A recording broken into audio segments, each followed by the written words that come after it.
मां अन्नपूर्णा की व्रत कथा। जय श्री कृष्णा। राधे राधे। मां अन्नपूर्णा का महाव्रत। अन्नपूर्णा देवी हिंदू धर्म में मान्य देवी देवताओं में विशेष रूप से पूजनीय है। इन्हें मां जगदम्बा का ही एक रूप माना गया है, जिनसे संपूर्ण विश्व का संचालन होता है। इन्हीं जगदम्बा के अन्नपूर्णा स्वरूप से संसार का भरण पोषण होता है। अन्नपूर्णा का शाब्दिक अर्थ है धान्य, अर्थात अन्न की अधिष्ठात्री। सनातन धर्म की मान्यता है कि प्राणियों को भोजन मां अन्नपूर्णा की कृपा से ही प्राप्त होता है। भगवान शिव जी की अर्धांगिनी कलयुग में माता अन्नपूर्णा की पूरी काशी है, किंतु संपूर्ण जगत उनके नियंत्रण में है। बाबा विश्वनाथ की नगरी काशी के अन्नपूर्णा जी के आधिपत्य में आने की कथा बड़ी ही रोचक है। भगवान शंकर जब देवी पार्वती के संग विवाह करने के पश्चात उनके पिता के क्षेत्र हिमालय के अंतर्गत कैलाश पर रहने लगे, तब देवी ने अपने मायके में निवास करने के बजाय अपने पति की नगरी काशी में रहने की इच्छा व्यक्त की। महादेव उन्हें साथ लेकर अपने सनातन गृह अविमुक्त क्षेत्र अर्थात काशी आ गए। काशी उस समय केवल एक महाश्मशान नगरी थी। माता पार्वती को सामान्य गृहस्थ स्त्री के समान ही अपने घर का मात्र श्मशान होना नहीं भाया। इस पर यह व्यवस्था बनी कि सत्य, त्रेता और द्वापर, इन 3 युगों में काशी श्मशान रहे और कलयुग में यह अन्नपूर्णा की पुरी होकर बसे। इसी कारण वर्तमान समय में मां अन्नपूर्णा का मंदिर काशी का प्रधान देवी पीठ हुआ। स्कंद पुराण के काशी खंड में लिखा है कि भगवान विश्वेश्वर गृहस्थ हैं और भवानी उनकी गृहस्थी चलाती हैं। अतः काशी वासियों के योगक्षेम का भार इन्हीं पर है। ब्रह्मवैवर्त पुराण के काशी रहस्य के अनुसार भवानी ही अन्नपूर्णा है, परंतु जनमानस आज भी अन्नपूर्णा को ही भवानी मानते हैं। श्रद्धालुओं की ऐसी धारणा है कि मां अन्नपूर्णा की नगरी काशी में कभी कोई भूखा नहीं सोता है।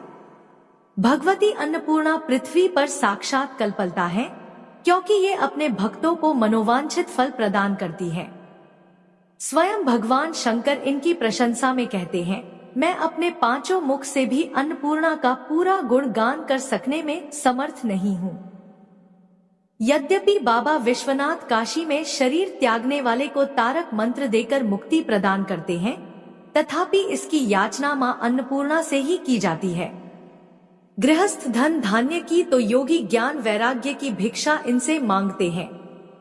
अब आइए श्रवण करते हैं माता अन्नपूर्णा की व्रत कथा। एक समय की बात है, काशी निवासी धनंजय की पत्नी का नाम सुलक्षणा था। उसे अन्य सब सुख प्राप्त थे, केवल निर्धनता ही उसके दुख का एकमात्र कारण थी। यह दुख उसे हर समय सताता रहता था। एक दिन सुलक्षणा पति से बोली, स्वामी आप कुछ उद्यम करो तो काम चले, इस प्रकार कब तक काम चलेगा। सुलक्षणा की बात धनंजय के मन में बैठ गई और वह उसी दिन विश्वनाथ शंकर जी को प्रसन्न करने के लिए बैठ गया और कहने लगा, है देवाधिदेव विश्वेश्वर, मुझे पूजा पाठ कुछ आता नहीं है, केवल आपके भरोसे बैठा हूँ। इतनी विनती करके वह 2-3 दिन भूखा प्यासा बैठा रहा। यह देखकर भगवान शंकर ने उसके कान में अन्नपूर्णा, अन्नपूर्णा, अन्नपूर्णा इस प्रकार 3 बार कहा। यह कौन क्या कह गया। इसी सोच में धनंजय पड़ गया कि मंदिर से आते ब्राह्मणों को देखकर पूछने लगा, पंडित जी अन्नपूर्णा कौन है। ब्राह्मणों ने कहा, तू अन्न छोड़ बैठा है, सो तुझे अन्न की ही बात सूझती है, जा घर जाकर अन्न ग्रहण कर। धनंजय घर गया और अपनी स्त्री से सारी बात कही। वह बोली, नाथ चिंता मत करो, स्वयं शंकर जी ने यह मंत्र आपको दिया है, वे स्वयं ही खुलासा करेंगे, आप फिर जाकर उनकी आराधना करो। धनंजय फिर जैसा का तैसा पूजा में बैठ गया। रात्रि में शंकर जी ने आज्ञा दी और कहा, तू पूर्व दिशा में चला जा। वह अन्नपूर्णा का नाम जपता जाता और रास्ते में फल खाता तथा झरनों का पानी पीता जाता। इस प्रकार वह बहुत दिनों तक चलता गया। वहां उसे चांदी सी चमकती वन की शोभा देखने में आई। उसने वहां सुंदर सरोवर देखा और उसके किनारे कितनी ही अप्सराएं झुंड बनाए बैठी थी। एक कथा सुनाती और सब मिलकर मां अन्नपूर्णा इस प्रकार बार बार कहती थी। यह अघन अर्थात मार्गशीर्ष मास की उजेली रात्रि थी और आज से ही व्रत का आरंभ था। जिस शब्द की खोज करने वह निकला था वह उसे वहां सुनने को मिला। धनंजय ने उनके पास जाकर पूछा, हे देवियों, आप यह क्या करती हो? उन सब ने कहा, हम सब मां अन्नपूर्णा का व्रत करती हैं। धनंजय ने पूछा, व्रत पूजा करने से क्या होता है? यह किसी ने किया भी है? इसे कब किया जाए? कैसा व्रत है और कैसी विधि है? मुझसे भी विस्तार से बतलाओ। वे कहने लगी, इस व्रत को सब कोई कर सकते हैं। 21 दिन तक के लिए 21 गांठ का सूत लेना चाहिए। 21 दिन यदि न बने तो एक दिन उपवास करें। यह भी न बने तो केवल कथा सुनकर प्रसाद ले। निराहार रहकर कथा कहे तथा कथा सुनने वाला कोई न मिले तो पीपल के पत्तों को रख, सुपारी या घृत कुमारी वृक्ष को सामने कर दीपक को साक्षी कर, सूर्य, गाय, तुलसी या महादेव को बिना कथा सुनाए मुख में दाना न डालें। यदि भूल से कुछ पड़ जाए तो एक दिवस फिर उपवास करें। व्रत के दिन क्रोध न करें और झूठ न बोलें। धनंजय बोला, इस व्रत को करने से क्या होगा? वे कहने लगी, इस व्रत को करने से अंधों को नेत्र मिले, लूलों को हाथ मिले, निर्धन के घर धन आए, बांझन को संतान मिले, मूर्ख को विद्या आए। जो जिस कामना से व्रत करे मां उसकी इच्छा पूरी करती है। वह कहने लगा, बहनों, मेरे पास भी धन नहीं है, विद्या नहीं है, कुछ भी तो नहीं है। मैं तो दुखिया ब्राह्मण हूँ। मुझे इस व्रत का सूत दोगी? हाँ भाई, तेरा कल्याण हो, हम तुम्हें अवश्य देंगी। ले इस व्रत का मंगल सूत ले। धनंजय ने व्रत किया। व्रत पूरा हुआ तभी सरोवर में से 21 खंड की सुवर्ण सीरी हीरा मोती जड़ी हुई प्रकट हुई। धनंजय जय अन्नपूर्णा अन्नपूर्णा कहता जाता था। इस प्रकार न जाने कितनी ही सीढ़ियां उतर गया तो क्या देखता है कि करोड़ों सूर्य से प्रकाशमान अन्नपूर्णा का मंदिर है। उसके सामने सुवर्ण सिंहासन पर माता अन्नपूर्णा विराजमान है। सामने भिक्षा हेतु शंकर भगवान खड़े हैं। देवांगनाएं चंबल डुलाती हैं, कितनी ही हथियार बांधे पहरा देती हैं। धनंजय दौड़कर जगदम्बा के चरणों में गिर गया। देवी उसके मन का क्लेश जान गई। धनंजय कहने लगा, माता, आप तो अंतर्यामिनी हो, आपको अपनी दशा क्या बताऊं? माता अन्नपूर्णा बोली, तूने मेरा व्रत किया है, जा संसार तेरा सत्कार करेगा।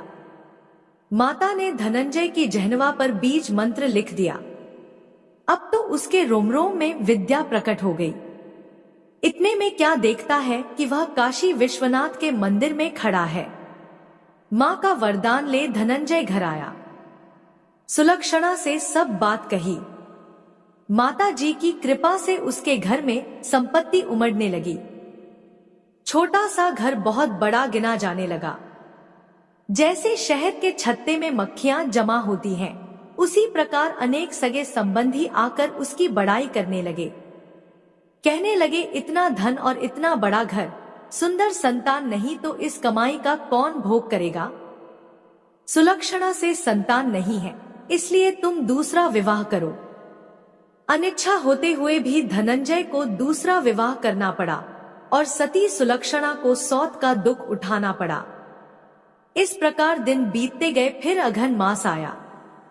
नए बंधन से बंधे पति से सुलक्षणा ने कहलाया कि हम व्रत के प्रभाव से सुखी हुए हैं, इस कारण यह व्रत छोड़ना नहीं चाहिए।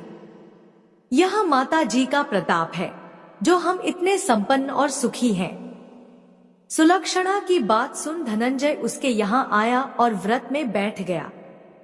नई बहू को इस व्रत की खबर नहीं थी। वह धनंजय के आने की राह देख रही थी। दिन बीतते गए और व्रत पूर्ण होने में 3 दिवस बाकी थे कि नई बहू को खबर पड़ी। उसके मन में ईर्ष्या की ज्वाला दहकने लगी थी। नई बहू सुलक्षणा के घर आ पहुंची और उसने वहां भगदड़ मचा दी। वह धनंजय को अपने साथ ले गई। नए घर में धनंजय को थोड़ी देर के लिए निद्रा ने आ दबाया। इसी समय नई बहू ने उसका व्रत का सूत तोड़कर आग में फेंक दिया। अब तो माता जी का कोप जाग गया। घर में अकस्मात आग लग गई और सब कुछ जलकर खाक हो गया। सुलक्षणा जान गई और पति को फिर अपने घर ले आई। नई बहू रूठकर पिता के घर जा बैठी। पति को परमेश्वर मानने वाली सुलक्षणा बोली, नाथ घबराना नहीं, माता जी की कृपा अलौकिक है। पुत्र कुपुत्र हो जाता है पर माता कुमाता नहीं होती।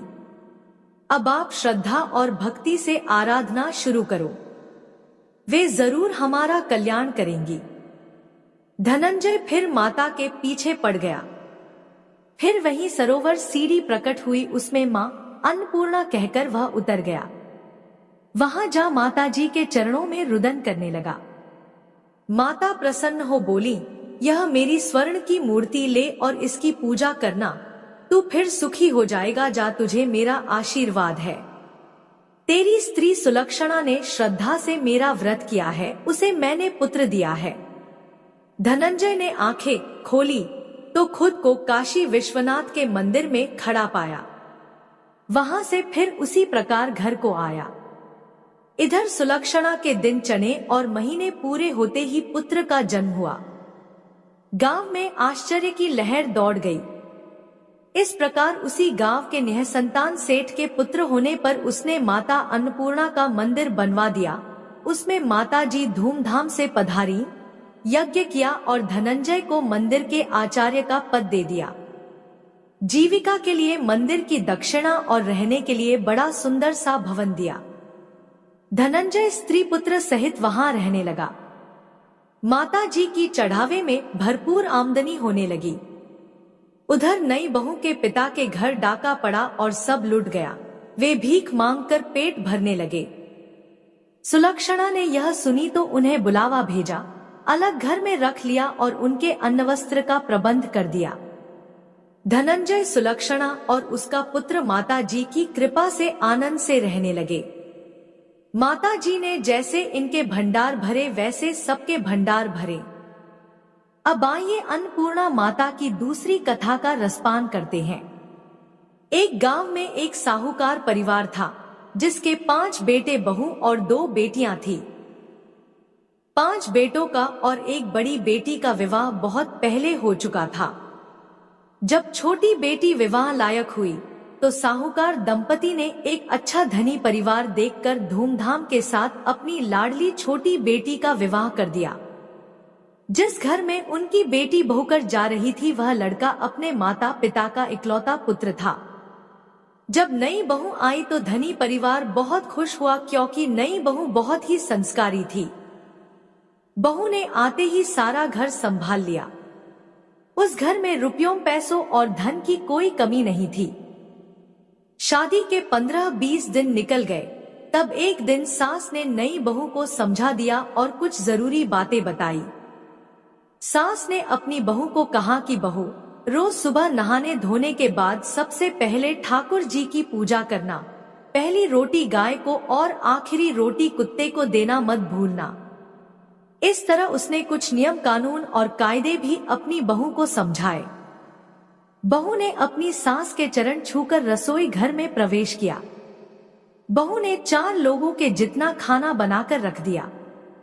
फिर सास, ससुर और पति के खाना खाने के बाद जब बहू खाना खाने बैठी तो रोटी का टिफिन खाली निकला। तब बहू थोड़ी सी दाल और चावल खाकर रह गई। वह मन ही मन सोचने लगी कि शायद मैंने आटा कम लिया था। शाम को 1 कटोरी आटा ज्यादा लगाऊंगी ताकि मेरे लिए रोटी बच सके। फिर उस दिन शाम को बहू ने 1 कटोरी आटा ज्यादा लगाया और रोटी सब्जी बनाकर रख दी। शाम को पति के आने के बाद सास, ससुर और पति ने खाना खाया। उनके खाना खाने के बाद जब बहू खाना खाने बैठी तो उसने रोटी का टिफिन खोलकर देखा तो उसमें एक भी रोटी नहीं बची थी। वह मन ही मन बहुत सोचने लगी कि मैंने शाम को 4 रोटी का आटा ज्यादा लगाया, लेकिन फिर भी मेरे लिए रोटी नहीं बची। वह फिर से सब्जी खाकर और पानी पीकर सो गई। दूसरे दिन उसने फिर से 4 रोटी का आटा ज्यादा लगाया और उसने रोटी, दाल, चावल और रायता बनाकर रख दिया। सास, ससुर और पति के खाना खाने के बाद जब वह खुद खाना खाने बैठी तो उसने मन ही मन सोचा कि आज तो मेरे लिए रोटियां जरूर बचेंगी, क्योंकि आज तो मैंने कल से भी ज्यादा आटा लगाया था। लेकिन जब उसने रोटी का टिफिन खोला तो फिर से टिफिन खाली निकला। वह फिर से दाल, चावल और रायता खाकर ही रह गई। वह समझ ही नहीं पा रही थी कि ऐसा क्यों हो रहा है। कौन है जो नहीं चाहता कि मैं रोटी खाऊं? दिन प्रतिदिन वह सूखने लगी और कमजोर पड़ने लगी, परंतु संकोच के कारण वह मन की बात किसी को नहीं कह पाई। लेकिन वह रोज आटा ज्यादा लगाती गई इस उम्मीद में कि शायद कोई दिन तो ऐसा हो जब उसके लिए रोटी बचे। लेकिन ऐसा किसी भी दिन नहीं हुआ जब उसके लिए रोटी बचती। वह दिन प्रतिदिन बिना अन्न खाने से कमजोर पड़ने लगी। एक दिन की बात है, बहू जब पालक काट रही थी तो गलती से उसकी उंगली में चाकू से चीरा लग गया। तब उसकी सास ने कहा, बहू तुम आज रोटी कैसे बनाओगी? तुम आज रहने दो, आज मैं आटा लगाकर रोटी बना लेती हूँ। तब बहू बोली, सासू माँ आप आटा लगा दीजिए, रोटियां मैं बना लूंगी। तब सास ने आटा लगाया, बहू सब्जी और रोटी बनाकर रख दी। बहू मन ही मन विचार करने लगी कि सासू माँ ने तो रोटी का आटा बहुत ही कम लगाया है, मेरे लिए तो मुश्किल है कि रोटी बचेगी। इसलिए मैं अपने लिए थोड़े से चावल भी उबाल लेती हूँ। फिर खाना जब बन गया तब सास, ससुर और उसके पति ने खाना खाया। सबके खाना खाने के बाद जब बहू दुखी मन से खाना खाने बैठी और उसने रोटी का टिफिन खोलकर देखा तो उसमें 4 रोटियां पड़ी हुई थी। वह बहुत खुश हुई। उसने उस दिन भर पेट खाना खाया, सब्जी खाई और चावल खाए। इस तरह जब तक बहू की उंगली ठीक नहीं हुई तब तक सास ने आटा लगाया और बहू को रोज टिफिन में उसके लिए रोटी मिलती रही। जब 8-10 दिन बाद बहू की उंगली ठीक हो गई तब सास ने बहू से पूछा, बहू अब तो तुम्हारी उंगली ठीक हो गई होगी, आटा तुम लगा लोगी या मैं लगाऊं? तब बहू ने कहा, सासू माँ मैं लगा लूंगी, मेरी उंगली अब ठीक लग रही है। उस दिन बहू ने आटा लगाया और रोटी सब्जी बनाकर रख दी। उसी दिन से बहू को वापस से टिफिन में रोटियां नहीं मिली। वह फिर से दुखी, हैरान और परेशान होने लगी कि जब तक सासू माँ ने आटा लगाया तब तक तो मुझे रोटियां मिलती रही, परंतु जब से मैं आटा लगा रही हूँ तब से मेरे लिए रोटियां नहीं बचती हैं। दिन प्रतिदिन बहू बिना अन्न सूखने लगी। एक दिन उसके पति ने उससे पूछा, एक बात बताओ, घर में किसी चीज की कोई कमी नहीं है, खाना भी तुम ही बनाती हो, फिर तुम अपने लिए अच्छा खाना क्यों नहीं बना लेती? तुम अपनी पसंद का खाना बनाओ, तुम्हें तो कोई रोकने टोकने वाला भी नहीं है। फिर तुम क्यों कमजोर होती जा रही हो? तुम्हें किस बात का दुख है? जो भी बात है मुझे सच सच बताओ। लेकिन संकोचवश बहू अपने पति से कुछ नहीं बोली। उस रात पति मन ही मन सोचने लगा कि शायद मेरी पत्नी को उसके मायके की याद आ रही होगी। कल सुबह ही माँ जी से आज्ञा लेकर इसको इसके मायके, उसके माता पिता और भाई बहन से मिलाकर लाऊंगा ताकि इसका मन लग जाए। दूसरे दिन बेटे ने अपने माँ बाबूजी से अपने मन की पूरी बात बताई। तब माँ बाबूजी ने कहा, बेटा जरूर जाओ, शायद बहू का मन भी प्रसन्न हो जाए।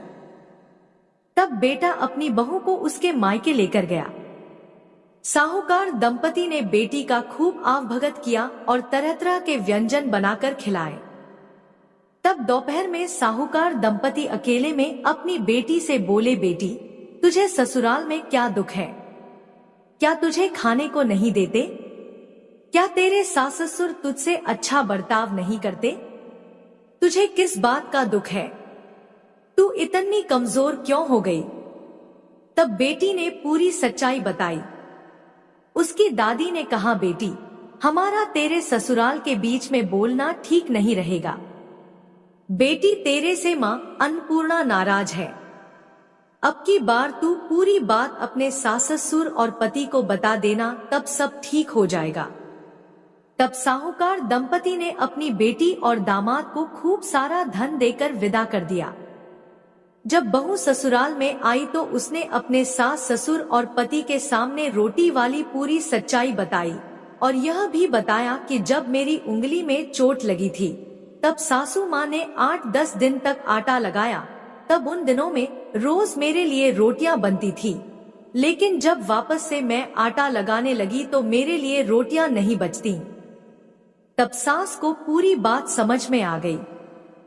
सास अपनी बहू को चौके अर्थात रसोई में लेकर गई और आटे के डिब्बे में से आटा निकाला। बहू के सामने आटा लगाने के बाद परात में एक कोने में गुंथे हुए आटे को रखा और गुथे आटे पर अपनी 5 उंगलियों का छाप छोड़ दिया। सास ने बहू से कहा, शायद यह मेरी गलती है कि मैंने तुझे नहीं बताया। अब देखो बहू, यह चिन्ह मां अन्नपूर्णा और माता लक्ष्मी का माना जाता है। ऐसा करने से घर में कोई सदस्य भूखा नहीं रहता। उस दिन के बाद बहू आटा लगाने के बाद खुद के हाथ की उंगलियों का चिन्ह आटे पर छोड़ने लगी। उस दिन से बहू के ऊपर भी मां अन्नपूर्णा और माता लक्ष्मी प्रसन्न रहने लगी। अब उसके लिए भी रोटियां बचने लगी और वह भी भरपेट खाना खाने लगी।